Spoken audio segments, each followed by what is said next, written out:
গরম ভাত আর ঘরোয়া রান্না। আসসালামু আলাইকুম। শুভ দুপুর। চলছে দুপুরের রান্না।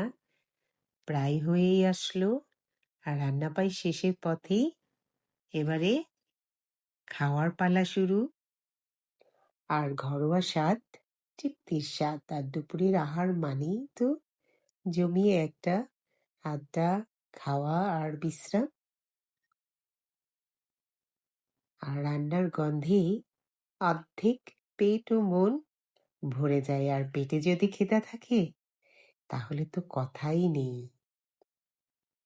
আর আমার ভিডিওটি ভালো লেগে থাকলে লাইকস, কমেন্টস আর শেয়ার দিয়ে পাশেই থাকবেন।